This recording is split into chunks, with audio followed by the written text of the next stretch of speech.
Hello, everybody, and welcome to another lecture brought to you via Travolution Tours. This is Dr. Lillian Cespedes Gonzalez, and today we are going to be talking about a very popular celebration in the United States, which is, of course, Thanksgiving.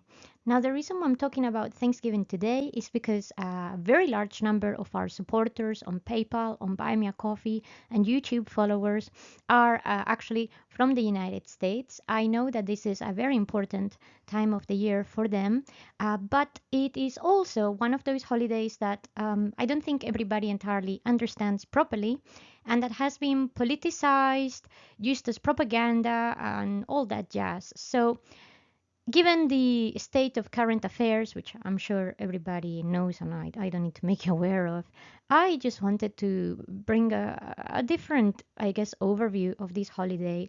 And I hope that despite the truths that may be revealed today, you can still find some, I guess, solace and happiness in this kind of festivity, even if it's not necessarily what you thought it was. And for all of our supporters and members on our PayPal and Buy Me a Coffee, thank you so much for all your support. Thank you for allowing us to keep on bringing all of these lectures to the general public. And well, we hope that you enjoy it. So let's kick it out. First things first, who are these pilgrims anyway? Because as a Spanish born person who has lived the vast majority of her life in the UK, the way that everybody just talks about the Pilgrim Fathers has always been like quite confusing. And the more I've looked into the history of Thanksgiving, the more I've realized that most people don't even know who the pilgrims were, why they were going anywhere, and the fact that there were not only just pilgrims in this whole process. So let's actually talk about these people. So, who are the Pilgrims? Well, the Pilgrims were English settlers, and they were otherwise known in England and in Europe as the Brownists or the Separatists. The reason for that is because they're called Brownists after one of their early leaders in the late 16th century, which is Robert Brown. And these people were essentially fleeing religious persecution. I'm sure you're probably aware of, but if not, I'll remind you that 16th and 17th century Britain are not necessarily the most tolerant and safest of places. So, as a result, well, they are gonna be looking for different places to go where perhaps their performance of belief and religion can be a bit more acceptable. Now, here is where part of the issue or mistakes regarding pilgrims comes through. The pilgrims in belief are very similar to the Puritans, but they are not Puritans. The main difference is the following. Essentially, Brownists and Pilgrims did believe that congregations should be separate from the state church. And meanwhile, Puritans, which are very much not the same, are a branch of the Reformed Church that are pretty similar and sympathize with Calvinism, and they did believe that the Reformation in England had not been quite enough. And in fact, the name comes from the idea of purifying it from Catholicism shenanigans. But the majority of Puritans don't arrive to the colonies in the east coast of England until a bit later. So they are not necessarily the same, related but not the same, both of them important in the founding of those early colonies and the myth of Thanksgiving. Well, so back to the Pilgrims, the tensions in the 16th century general reformations in Tudor England and then with James I are just going to lead them to feel very uncomfortable, and they are essentially going to leave to the Netherlands. They are going to create their own small communities in there, and this will be from the Netherlands, from where they were depart from. When they eventually move over to the New World. Why the Netherlands? Well, at this moment in time, a lot of people in the Netherlands believed in Calvinism. There were some brands of Puritanism in there as well, and it was perceived to be a bit more of a more tolerant place where diversity of cult was at least allowed for a little while.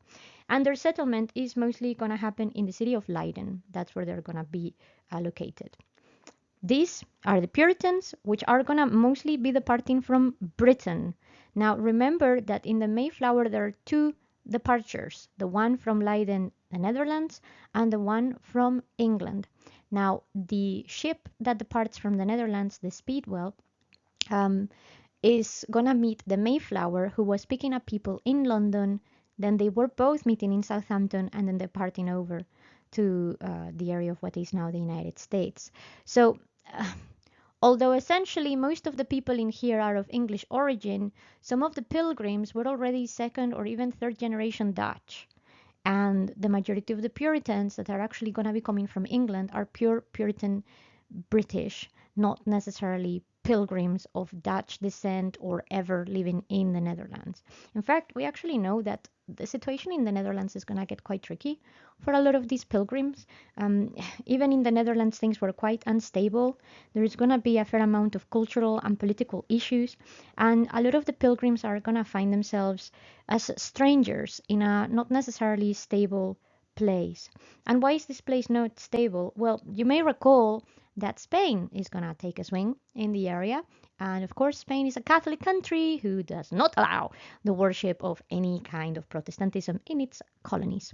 So, the more that the conflict between essentially Spain and the Low Countries develops, the more the agitations are going to come through. And this, alongside with concerns about identity and a lost legacy, are one of the main indications as to why the pilgrims are actually going to go to the New World. But many of them had previously already given up being in the Netherlands and gone back to England. And some of them became full members of the Puritan Church. Some others eventually merged into other churches of the Christian Church, mostly the Mennonists and some Baptist congregations. So that's essentially what happens to these people. Okay, well, so we're living in the Netherlands. Like I said, the majority of the people in the Leiden colony are gonna live on board of the Speedwell. The Speedwell was gonna be a ship, a small ship that was gonna be sent over with the pilgrims from the Netherlands in company of the Mayflower. And the Mayflower essentially was gonna be a trade and exploration ship, which was sponsored by the London Company, while the Speedwell was gonna be staying with the pilgrims for a while to serve as a fishing boat. So they decide to leave for the New World. Why the New World? Well, New World, new opportunities. There was a lot of land in there. The lack of a central government led them to believe that they were going to have less religious incidents.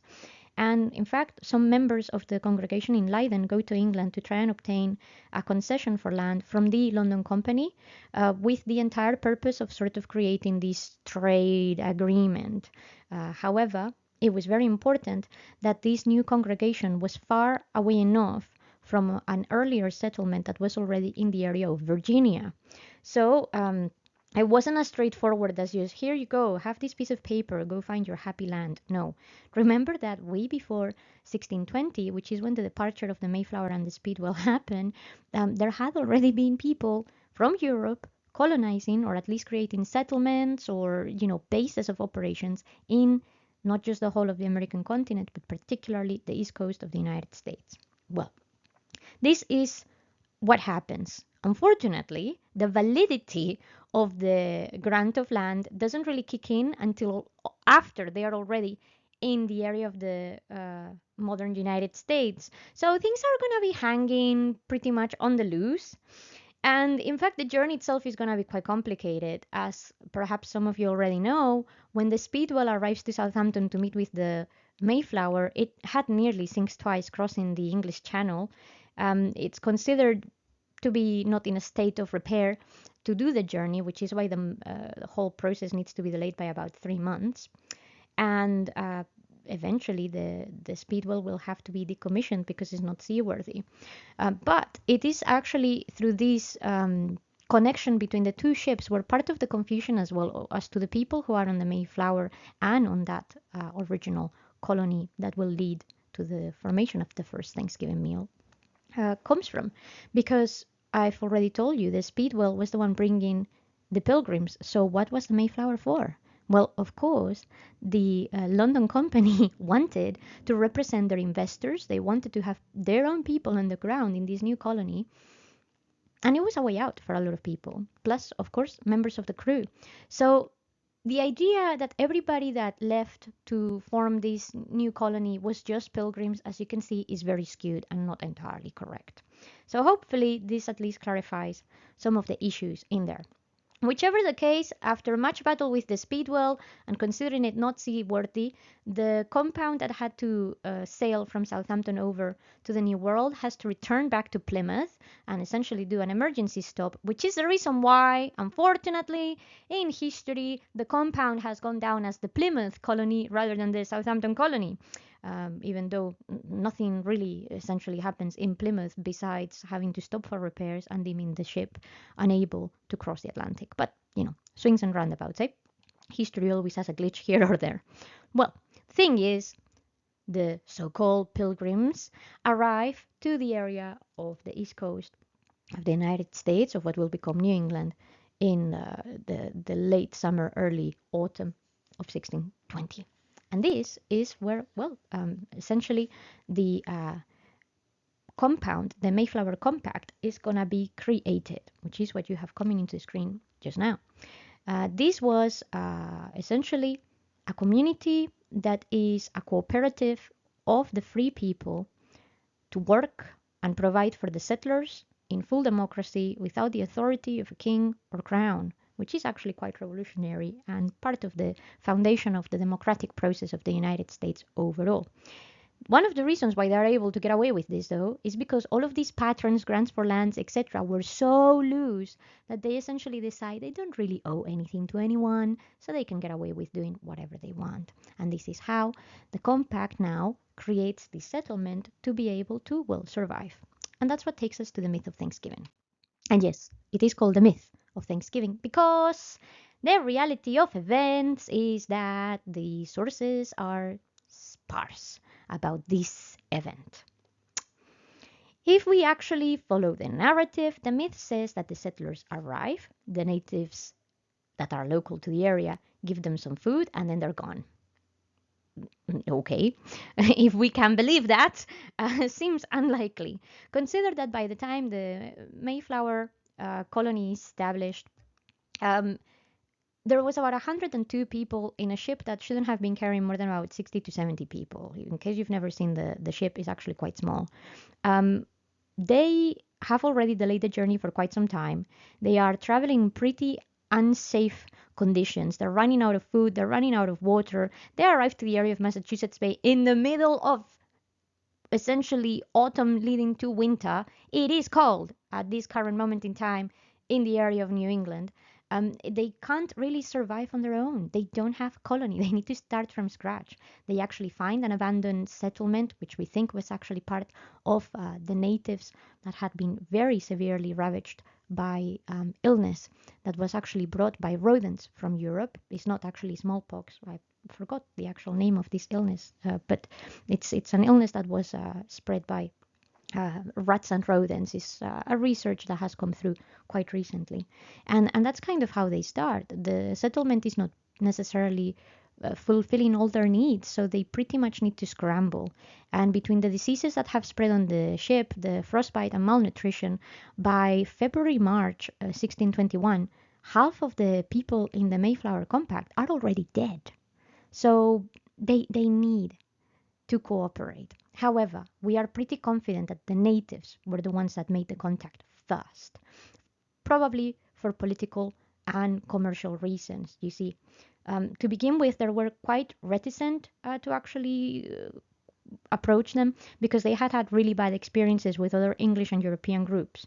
A lot of the time, these people had essentially kidnapped them, sell them into slavery, and perhaps do some more awful things to them. So they were keeping an eye out.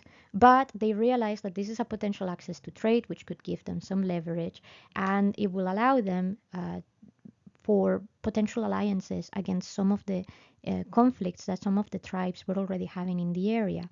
So it seems that the natives had this small incentive to try and contact this compound, while the pilgrims were desperate for the resources that the natives could give them. So as you can see, there is a degree of cooperation, but perhaps it's not as bucolic as the myth would lead you to believe.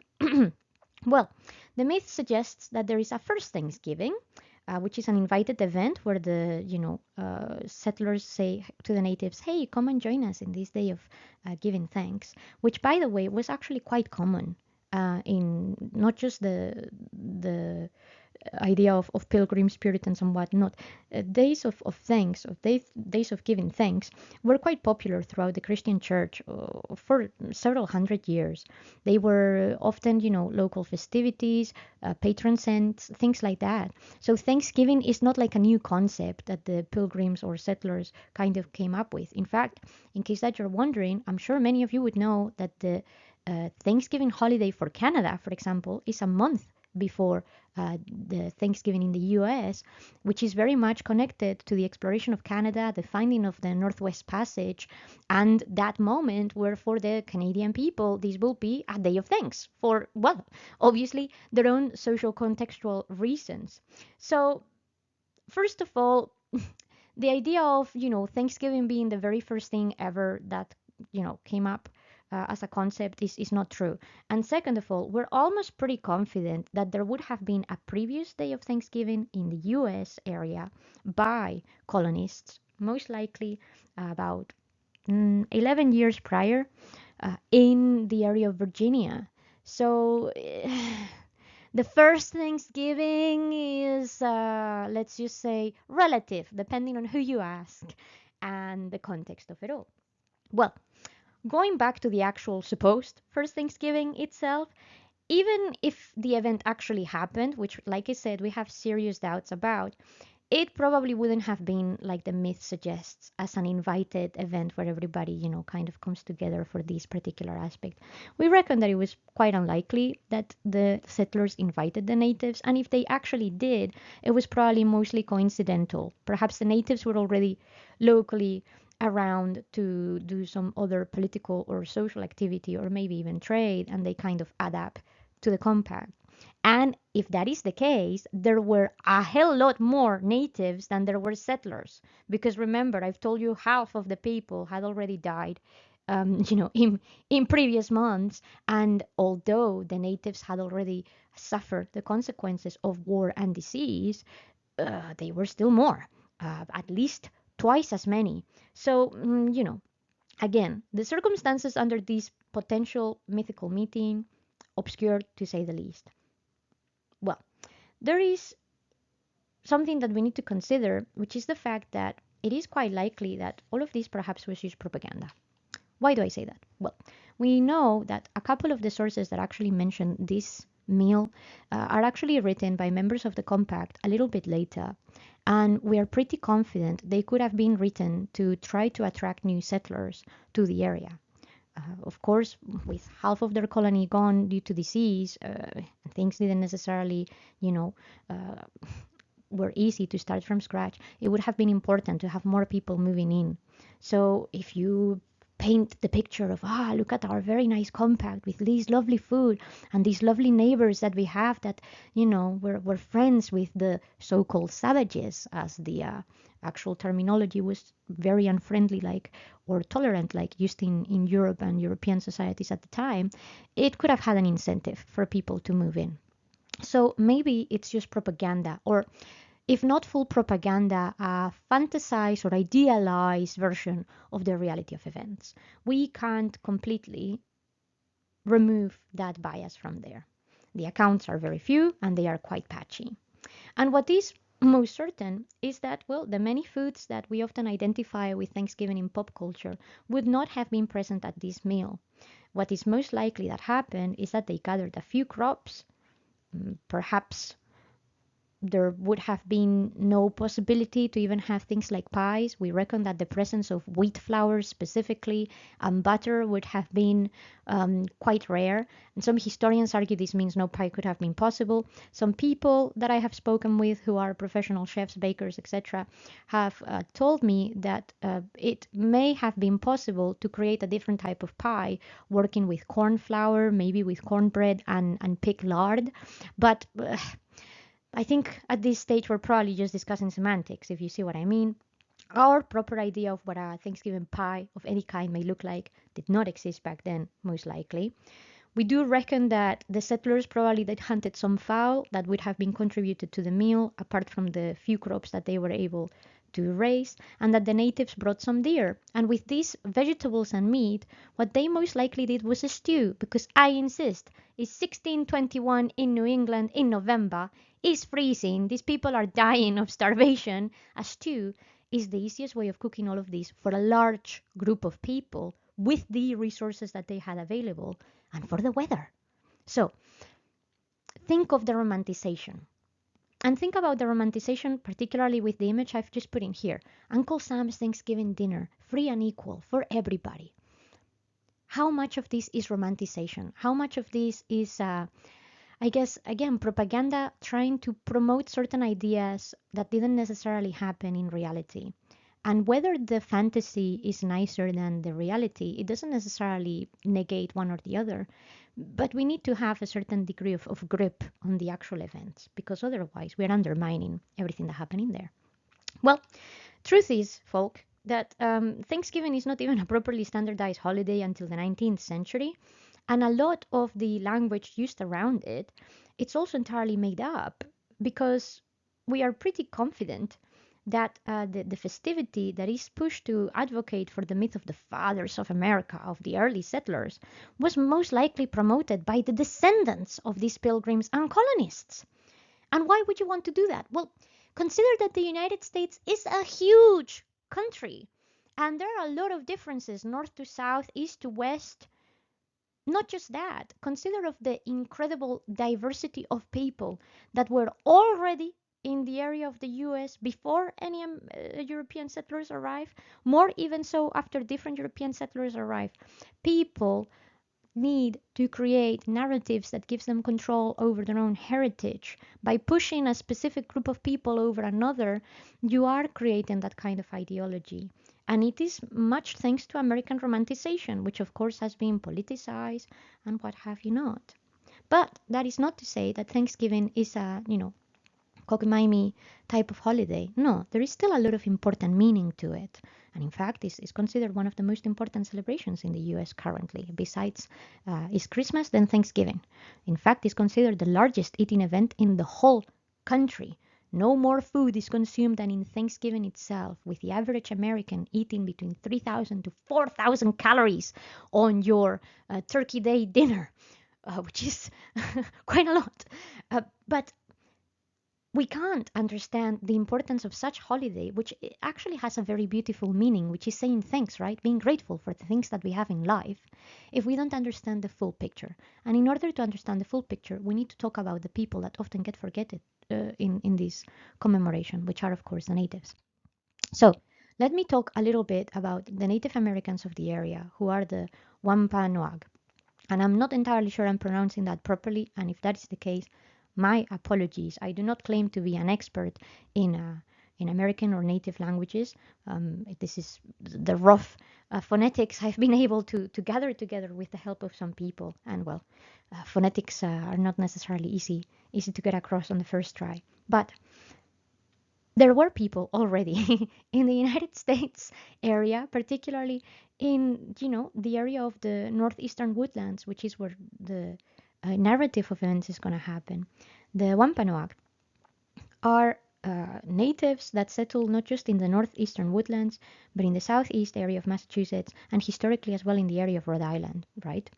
Currently, there are two federally recognized tribes, which is actually a very important thing. Now, I will not bore you with the incredibly convoluted and perhaps unnecessary way in which the federal recognition of native tribes in America, because this doesn't just happen in the US, it's a similar problem in Canada, is like, but this is an important thing, okay, for natives currently being federally recognized is an important thing. It gives them specific privileges and rights which otherwise they wouldn't necessarily have.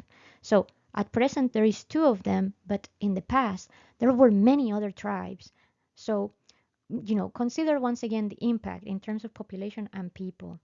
We reckon that the Wampanoag had been in the area, in this land, for at least 12,000 years prior to the arrival of these pilgrims, or these so-called pilgrims. But the disease, like I said, brought by Europeans made their numbers really dwindle, and that will make them a lot more susceptible to the dangers of colonization. Now, their name translated to English essentially translates roughly as people of the first light, which I think is very beautiful. And I think it kind of says already something about what their tribe was about. They are a semi nomadic people who are very much based on the crop production of the three sisters. Now, the three sisters are these three products: maize or corn, beans, and squash. And on that note, I would like to point out that this is actually quite a common thing for many Native American tribes, not just them. They are a matrilineal people, and in fact, in their culture, women are responsible for about 75% of the production of food sources. So, as you can see, the cultivation of the land is, is and of course, back then was even more important for survival. So, the contacts that they had had with Europeans actually started already in the 16th century. But like I said, many of these early contacts had led to the captivity of them by the English and then sold on to slaves for the Spanish. And this is where the figure that you see here on the left actually comes through. This is the figure that is normally called as a tisquatum or quantum in the English language. And essentially, he had suffered this fate. He had been captured by the English. This is how he actually learned the language. And when he was able to return back to his village, which is actually in the map just next to the Plymouth colony in Patuchet, um, he finds the devastation, but he also finds these settlers, and it's thanks to a native that we are able to actually establish the contact between the two people. Otherwise, that wouldn't have been easy. Well, there is another reason why this contact is very important. This is a sculpture of who we believe was probably the native leader of the tribe. I believe, if I can pronounce this correctly, that the name was Massasoist, or something along those lines. Again, my most sincere apologies for destroying your beautiful language. And we reckon that the connection between the leader and the natives is also important because, as you can see here in the territory right on the edge, you're going to find a few other tribes. Well, the tribe on the direct left, the Narragansett, were at war with the Wampanoag. And as a result, this is where we see the relationship. We have an English translator or interpreter. We have people in need of allies. People can help each other. Not necessarily, it's not so much an alliance of let's all be happy and merry together, but more an alliance of convenience. And sometimes that's what alliances have to be. We can get along not necessarily because we all entirely agree with the other person or the other party 100% in absolutely everything, but we can learn to respect and tolerate each other due to our needs and actually, live to coexist in a way that is meaningful for everybody. Well, the events of Thanksgiving and everything that has been transpiring ever since then, however, has also led to a very important movement developed by the Native Americans, which is what we call the National Day of Mourning. I don't know if any of you listening to this has ever attended to a National Day of Mourning. I believe, particularly since the COVID pandemic, there have been some initiatives to make part of these celebrations online just to promote the learning to more people. But the National Day of Mourning has been happening yearly since 1970 by the natives on the same date as Thanksgiving, aimed to educate people about the different misrepresentations and dispelling a lot of the myths around Thanksgiving, which aren't necessarily truthful and entirely truthful, and promoting the active role and culture that Native Americans have had, not just in the general celebration of Thanksgiving, but in the general development of the country and of the survival of its people. So it's a very interesting event, which I think more people should know about, and that really provides us with that other side of Thanksgiving. We actually are pretty confident that celebrations similar to what Thanksgiving seems to come across in the myth were probably available and maybe part of some of the rituals of grazing the land and their ancestors that the natives did. So again, the appropriation of these cultural activities is something that we need to be recognizing and at least aware of, so we can be able to respect them properly and give credit what is due, which is very important. So if perhaps you're listening to this and you're curious about this celebration, I would very much recommend that you see if you can get in touch with some of the groups that organize these talks and maybe participate, because, well, it's important for the sake of accessibility, for the sake of awareness, and for the sake of evening the score. Now, as you have understood probably by now a bit better the peoples involved in the process of the Thanksgiving myth and what have you not, let's actually talk about the reality of why this meal is important. Let's talk about Turkey Day dinner and some historical menus, right? So, like I was saying, this is one of the largest festivities in the US and actually has been for a long time, but in earnest, there is not one single legitimate Thanksgiving menu or set table that is more popular than other. Why? First of all, sometimes it comes down to personal preference. Second of all, again, consider the amount of regional variations that there can be from coast to coast, north to west. You know, it's sorry, north to south, not north to west, coast to coast, and north to south. It's quite a large country, and you cannot expect the people from New England to celebrate something in the same way than Texas. Like the resource availability is completely different, and there are also and have been always people of different ethnicities and backgrounds that need to be considered and that will adapt these meals and these traditions to their reality, to their truth, and to their culture. So there is not such a thing as one monolith of Thanksgiving. However, we are pretty confident that the use of turkey has been quite widespread in the celebration of Thanksgiving even before the nationalization of the holiday by Abraham Lincoln in 1863. So there is one thing we can all agree on, if you see what I mean. Now, we have some evidence of historical menus, and I would like to give you some of these examples as to what people historically have eaten.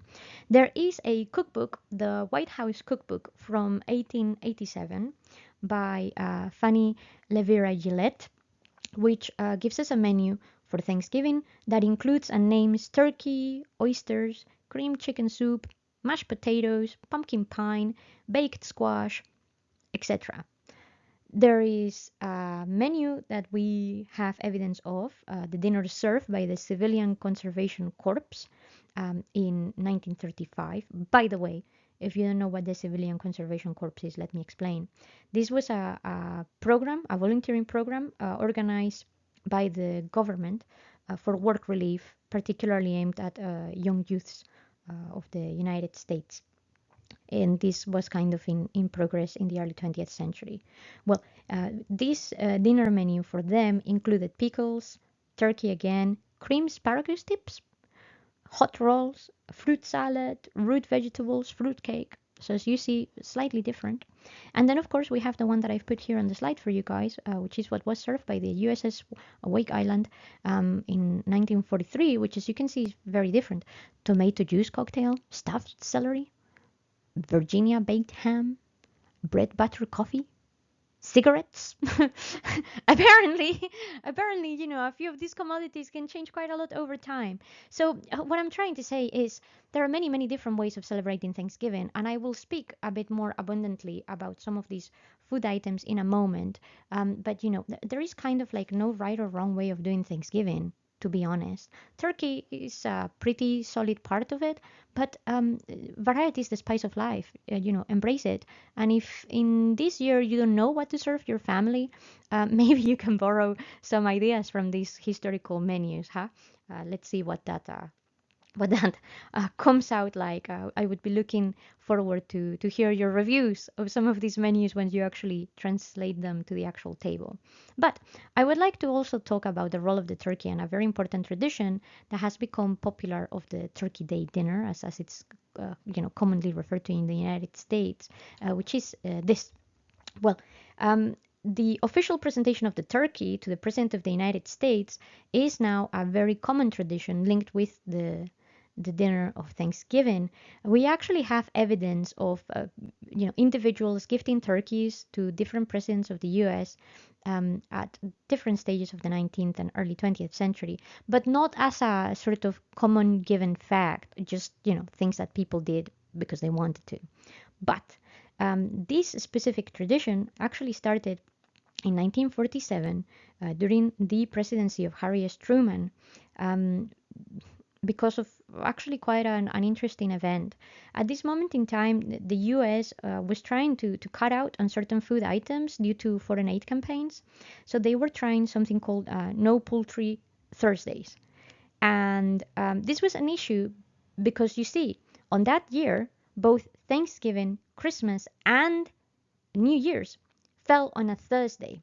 Now, in the US, there is something called the National Egg and Poultry Board, which are essentially a board that control not just the market but eating standards, etc., for these items.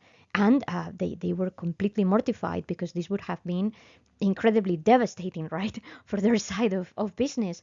So they really pushed against this let's say not necessarily prohibition because it wasn't a prohibition, but it was very much a recommended policy. So as a result of this, they came up with this particular, I guess, compromise where they presented the turkey to the prime minister, president.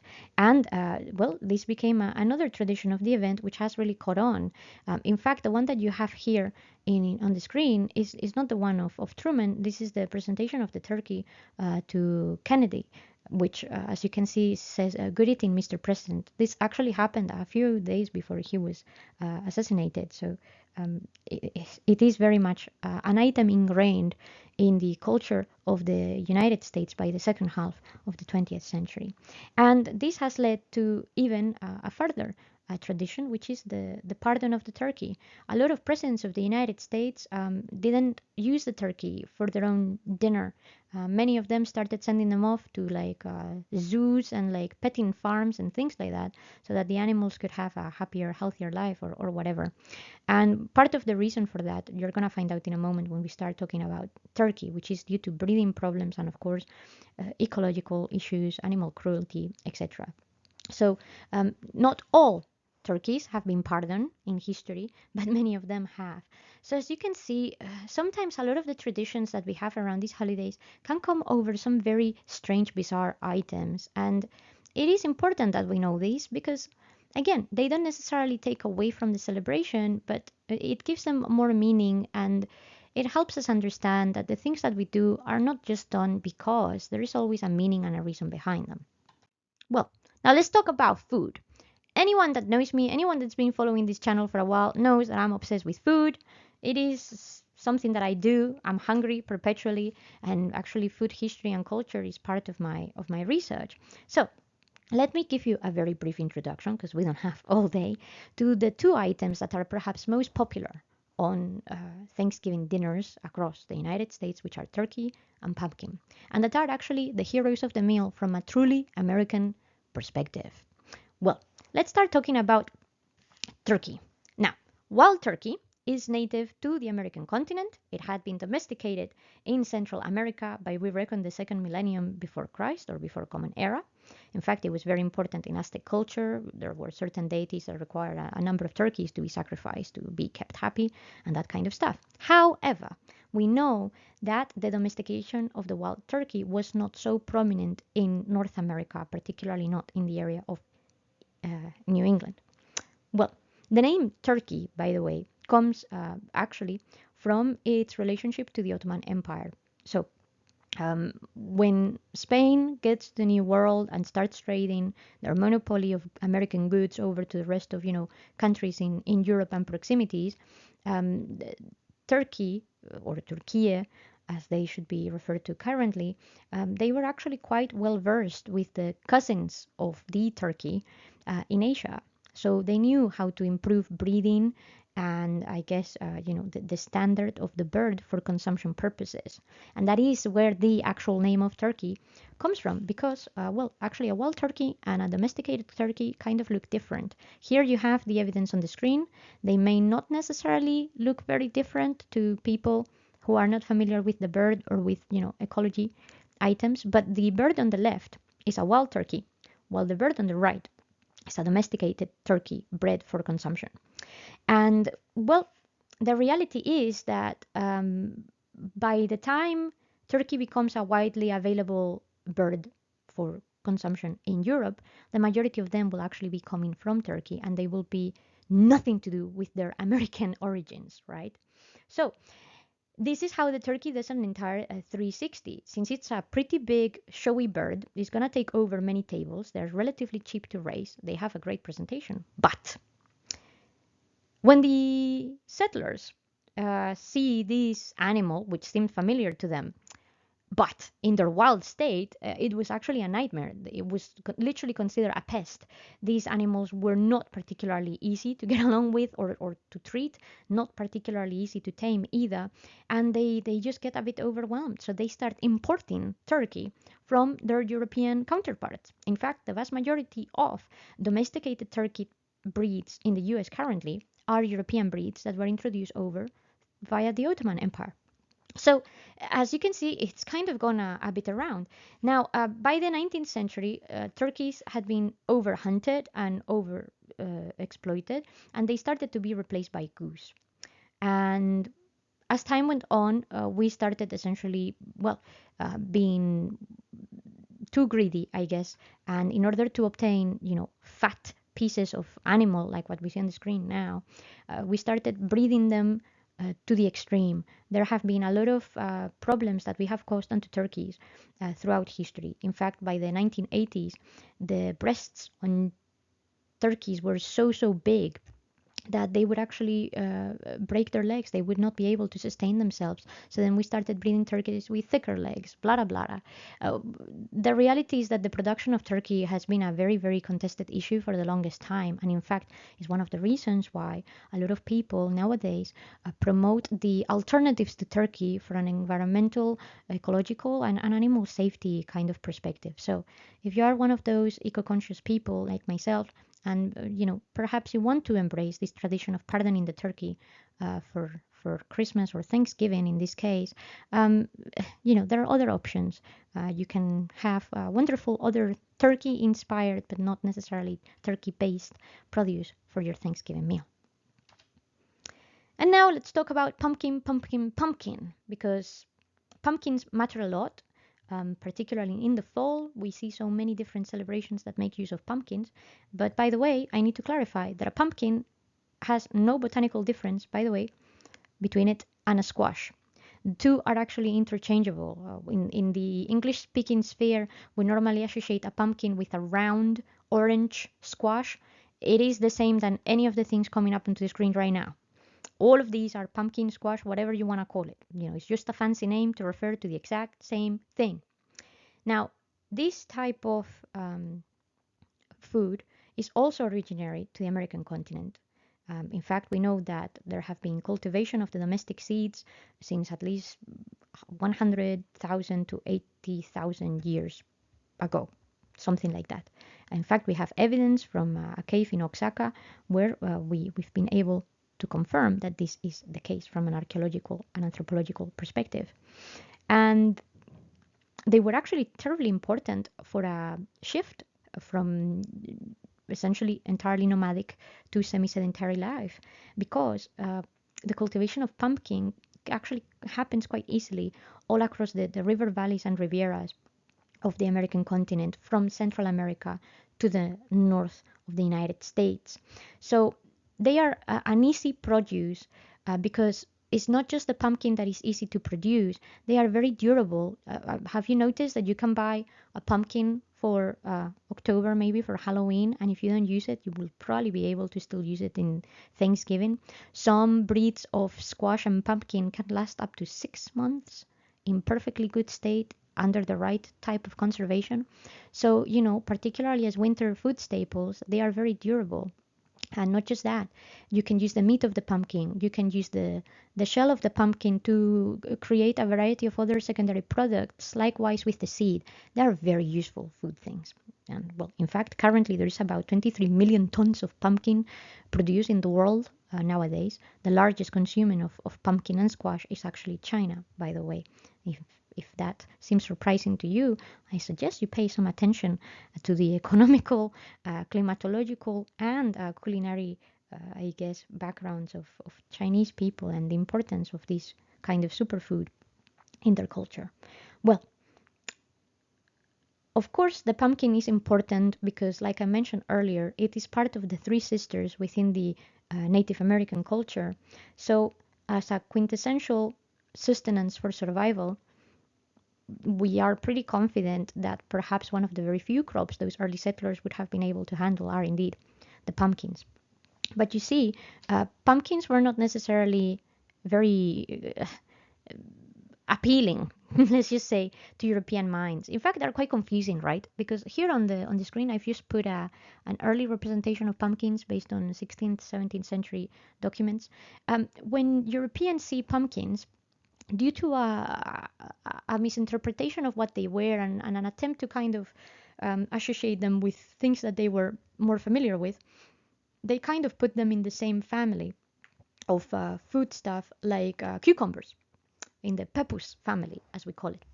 In fact, some of the earliest names that we use for this type of food stuff in Europe comes from Pompion, which is where we eventually will get something sounding like pumpkin. But that's where it comes from. And in fact, in some other Latin languages, like for example in Spanish, pompion leads us to pepino, which is the name for cucumber, etc., etc. So we don't really understand as Europeans what pumpkins are, and originally we brush them off because we have evidence from accounts from all throughout the 1700s of Europeans, both in Europe and settlers in the United States, referring to it as the preferred food of the savages, which is not very kind, considerate, or friendly. And this demonstrates that there is a huge amount of political tension even over a foodstuff, which goes to show the controversial item here in this holiday and the celebration. In fact, as a result, for the longest time, pumpkins are going to be considered food for the poor. And it's only going to be in the 19th century, due to nostalgia, and due to, of course, the incredible development of items like this, pumpkin pie, which, by the way, is one of my favorite things ever, that suddenly the pumpkin becomes beloved again. Why? Because, like I said, this is a very versatile ingredient. In the 19th century, the American continent, and particularly the United States, are going to be going through so many transformations encore that kind of trying to redefine their roots becomes important, and being able to romanticize the countryside, which is becoming a very hot topic in the history and culture of the United States, particularly after the American Civil War, right? Uh, we have to consider how we as humans associate ourselves to food. We are what we eat, and sometimes we can manipulate what we eat to change who we are. So the transformation of the pumpkin into a beloved item, due to its usefulness and its interesting colors and overall versatility, becomes a very important aspect of the idealization, romanticization, and any other ism and Asian that you want to add at the end of this, and the whole culture and myth of Thanksgiving. Now, we're pretty much at the end of this lecture, and again, I want to emphasize, first of all, I hope this has been insightful one way or another for the purpose of understanding this celebration and how we engage with this. I hope, most importantly, that you've learned something of value from this.